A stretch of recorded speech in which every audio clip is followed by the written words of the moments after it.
Okay, so I, 21-year-old female, got some absolutely shitty news yesterday evening after my partner, 25 years old, and I returned from our little vacation.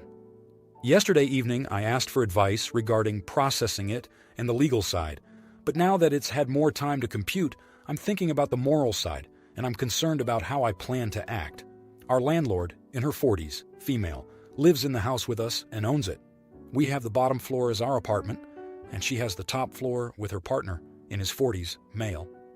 When we got home yesterday afternoon, she came down to tell us that her parents, gender unknown, are in very bad shape medically. One has dementia and needs round-the-clock care, essentially, and the other has a terminal illness and is in hospice care. They live in a house that has 2 roads out, but one consists of a damaged bridge that the city won't pay to fix, and the other is a logging road that won't be plowed in the winter. So their parents need to be out of that house and moved into somewhere else by December 1st. The landlord told us she has been calling every assisted living facility she can, but so far she hasn't had luck finding a place for her parents. She said if she can't find somewhere in the next few weeks, my partner and I will need to move out so that her parents can move in. She said the latest we'll know by is November 1st, but obviously that is still short notice, and there is almost no vacancy anywhere in our area. On top of that, we only just moved in, August 1st, and I moved over 1,000 miles away from home. Partner and I signed this lease mid-July, and I just secured a new job last week, and we were looking forward to staying at least to the end of our 1-year lease, if not renewing.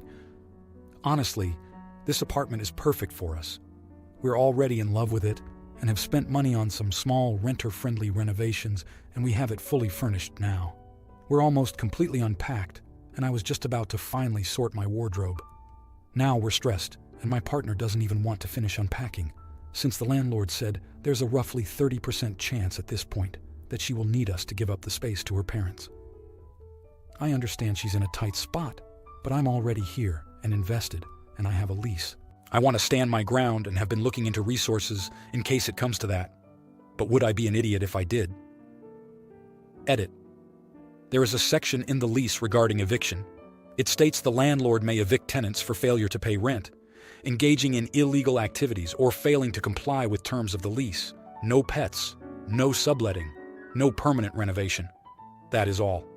There is nothing in the lease regarding breaking it or the penalties thereof. Comment 1. Not the idiot. If you are legally allowed to stay, then stay. You can always try negotiating and getting the landlords to help with moving expenses, finding a new place, future rental assistance, and reimbursement for upgrades. Basically, your landlords knew, or should have known, of their parents' health issues and still chose to rent to you 1 month ago. Their lack of preparation should not force you to upend your life and career.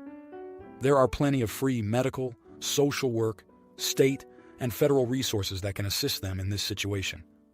I'd pay attention to the exact wording of what they send you should you agree to break the lease. While unlikely, there is a small possibility that they are merely using this as a tactic to get you out of the unit, either to increase rent or because they don't like you. Comment 2. It depends where you live. If I'm not mistaken, in LA, a landlord property owner can evict a tenant if a family member needs to move in. So essentially, depending where you live, you may not have a choice. Edit.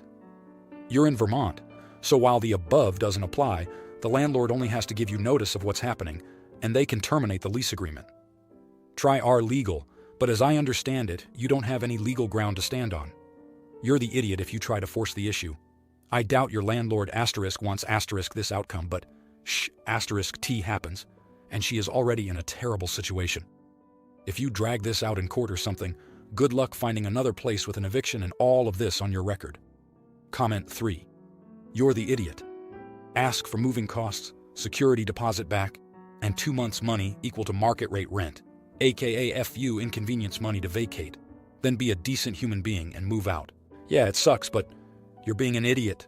Your landlord's parents have dementia and terminal illness. She's going to not renew the lease anyway in a year, and she's going to hate you every step of the rest of the lease duration. You're going to have to move out anyway. Make the separation affordable enough for your inconvenience, and then stop being an idiot. Now, for the next story. My friend went down this weird paranormal rabbit hole 10 years ago. It started after she read about a real case where some guy was with friends, his friends went missing for good, and the guy told the police that he saw a 10-foot-tall green monster from some Hanna-Barbera cartoon eat them one after another. The guy was a teenager at the time, and it's a pretty popular case in paranormal communities. Apparently, the guy stuck to his story for the rest of his life and had full-on mental breakdowns whenever people told him the character isn't real. This caused her to go down this rabbit hole concerning sightings of fictional characters like Slender Man, John Constantine, Pokemon, Santa Claus, and others. I remember her telling me about a sighting she read about that involved Donald Duck appearing in some kid's room, except he wasn't friendly like he is in the cartoons, but demonic. She believes that fictional characters are similar to the UAP phenomenon. She believes in the multiverse theory and that fictional characters are real in other dimensions and sometimes visit ours. Basically, they're interdimensional aliens. She told me that some people in Congress think UAPs could be interdimensional, and she believes this helps validate her theory. Whenever she watches a movie or reads a book that involves a bunch of innocent characters dying, she talks about it in a way like she read about real people in the news dying horrific deaths. I remember when she watched some horror movie where every character dies in the end, and she seemed depressed about it for a few days. I told her that isn't normal, and it sounds like she could have a mental illness of some kind and to get help for it. She just kept telling me that I don't understand, and I can believe what I want. Am I the idiot? Now, for the next story. We have fought countless times about the legitimacy of giants having existed in reality, aka a conspiracy theory. Personally, I don't care if they did or didn't, but he takes my indifference as a slight against his intelligence and opinions. This has caused several fights, one of which we're actively having on the phone, typing this as he rants. Obviously, I've tuned him out and will just let him mansplain until he tires himself out. Is that selfish? Should I care more about his beliefs, even if I think they're irrelevant? In the past, he's expressed feeling dismissed and undervalued. I feel like he's getting too worked up over trivial things, when in reality, I'd love to have such spirited debates over current events, things we could actually, theoretically, impact instead of giants. The action I took was threatening him with, if he brought up giants again, I would not speak to him for 72 hours. I know very childish, but I'm truly at a loss for how to better communicate that I am not open to discussing this further. Happy to provide more context if needed. At a loss for how to get over this blemish in our otherwise pretty great relationship. And Reddit was my last hope. Apologies in advance for any newbie energy. Now here are the comments. Comment 1. Not the idiot. Honestly, I love my husband, but if he started telling me seriously that Bigfoot is real and he believes in the impact of aliens on the history of humanity, I would divorce and cut contact. Conspiracy theorists are nut jobs and huge red flags, and it would be an insult to my own intelligence to even entertain such BS. If my husband believed in it, I would lose too much respect to be able to say I love him anymore. If your boyfriend is talking about actual giants like creatures separate from the human race and not just really tall prehistoric humans, then I see it as no different than believing in Bigfoot. Comment 2. Based on additional comments, I'm tentatively saying, not the idiot. If it's this one topic that he keeps bringing up to debate and you're just not into it, that's fine. And he shouldn't keep trying to debate you on it if you've politely communicated disinterest. If you act uninterested in more topics or just ignore his interests, then that's another story, but I can't imagine wanting to talk about the possibility of giants more than like twice. Like is dude talking David and Goliath, or like people who had genetic anomalies that resulted in them being like female 8 tall? Comment 3. No idiots here. Although if he keeps bringing up a topic you have no interest in, he might be veering in that direction. Are you his only outlet for this? Does he have anyone else at all to discuss this with? Why is he so invested in talking about it at all? Is it just rehashing the same thing over and over again? Or does he somehow have new information? Now, for the next story. So here is the gist of what caused this. About 12 years ago, when I was 15 years old, my parents got divorced due to my mother's infidelity. I didn't really take a side during their divorce, as neither were really good parents or a good husband and wife. I haven't really been in contact with either of them that much after the divorce, since they sort of shipped me off to boarding school when they split up, so I would be as close as possible to each of them physically. All of my other siblings blamed my mom for the divorce and stayed with my dad. So a couple of months ago, my mom passed away and left behind my 12-year-old half-sister. Since she had nowhere else to go, and since my other siblings wanted nothing to do with her, I adopted her. When my father and siblings heard of this, they started to berate me over call and blow up my phone with messages about, how could you take in the daughter of that woman after what she did? And that kind of stuff. Now, here are the comments. Comment 1. Not the idiot. Frankly, I think you have approached this in a very mature, compassionate, and above all, admirable way. Becoming a parent to a child is extremely difficult under the best of circumstances. Please make sure you get your half-sibling into therapy. She just lost her mom and learned that most of her family wants nothing to do with her, and either of those will hurt, and both together will really devastate a person.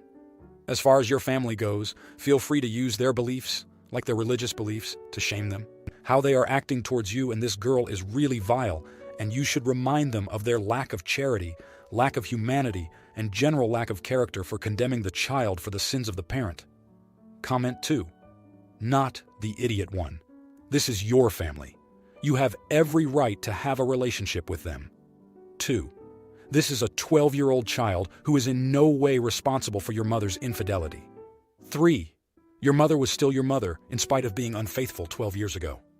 They have no business gatekeeping your feelings or relationship with her in the first place. Your father and siblings seem to lack some basic human compassion. I am glad you have more, and hopefully that reflects itself in the home you provide your sister. Comment 3.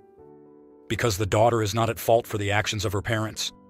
They can be hurt about you taking in your sister, but at the end of the day, that's not their problem. Your sister is a victim, just like the others are too.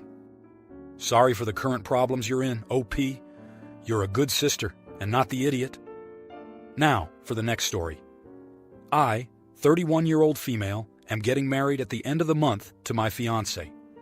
I have 5 bridesmaids, one of whom, 25-year-old female, has been missing in action throughout the entire wedding planning process. I really struggled between asking her or my sister to be in the bridal party. We used to be extremely close, but have drifted apart since she met her partner. But in the end, I chose her as my sister, and I are not super close due to a 9-year age gap and living 12 hours apart. She found out she was pregnant in April, so I was trying to be understanding, knowing that she was probably very overwhelmed and excited for her own journey. Then she and her boyfriend decided to get married and planned their own micro-wedding in 2 months. This is fine. It's her life. She can do whatever she wants, and I'm happy for her. But when it comes to stuff for my wedding, she has been completely missing in action. She did not attend my bridal shower or bachelorette, and the other girls have mentioned she doesn't respond to any of the planning chats they have had. She was also supposed to attend my final dress fitting, the only bridesmaid who was, and she ended up bailing, so I went alone. I know she's busy, so I was trying to give her the benefit of the doubt. However, I think I am at my wit's end now. She ordered a dress with the group back in May, but when her dress arrived, she decided she did not like it. We have been trying to remind her to reorder for months, and she finally has, but now the arrival dates listed are after our wedding. I am a little frustrated, as it feels like she has just been completely disinterested in the wedding process. I know she is busy and has a lot going on, but I am feeling a total lack of care about the experience at all. I know weddings are silly in the grand scheme of things, and a dress really won't make or break the day, and shouldn't make or break our friendship. But at the same time, I am seeing it as a symbol of her disinterest. So would I be the idiot if I told her she can't be in the wedding anymore if she doesn't have her dress on time? Now, here are the comments. Comment 1. Not the idiot. I was a bridesmaid for my best friend. She had initially asked me to be maid of honor, but I denied because I didn't have that much availability. I also lived 2 hours away and worked as a paramedic with a crazy schedule. This was also November 2020, when restrictions were being lifted, but having multiple days off wasn't an option with my job. I still managed to make it to as much as I could. I went to every bridal event, every fitting I needed to be at, ordered a dress and had it tailored. Cut her out of the wedding party, but not the wedding. If the dress won't be there in time, what does she expect to happen? She has to also account for how much more pregnant she's going to be in a month. And being 2 months from her due date isn't promising, with her being too tired to actually do bridesmaid things at the wedding. She has her priorities, and that's fine. But honestly, it's shitty of her to have accepted and then been MIA. And to not answer the other bridesmaids is also shitty of her, because they have to plan around someone who may or may not show up. Comment 2. You would not be an idiot, provided you have an adult, non-confrontational conversation with her now, instead of waiting until her dress inevitably fails to arrive on time and everyone's having a meltdown. You seem like a really reasonable individual who's extended her a lot of leeway. And if she's at all reasonable, she knows she's been missing out on, well, everything. A simple, hey, it seems like you've got a lot on your plate right now. I still want to include you, but I think this event would be lower stress for both of us if you attended as a guest instead of as a member of the bridal party will suffice. Then you don't have to worry about the dress or her inability to do literally any of the things a bridesmaid does. Comment 3, not the idiot. Being a bridesmaid does come with some responsibilities, and you don't go into it thinking otherwise, so you would be within your rights. But before jumping straight into it, maybe have a conversation about it. She may be suffering with her pregnancy. Her finances may be screwed. There could be any number of reasons why she's been MIA. This doesn't excuse her behavior, but if you were close and want to retain the friendship, then you owe one another that clarity. If you like this video, you'll probably like these too. Also, while you're here, please consider subscribing. It's your support that keeps this channel alive and allows me to make better and longer videos. Have a great day.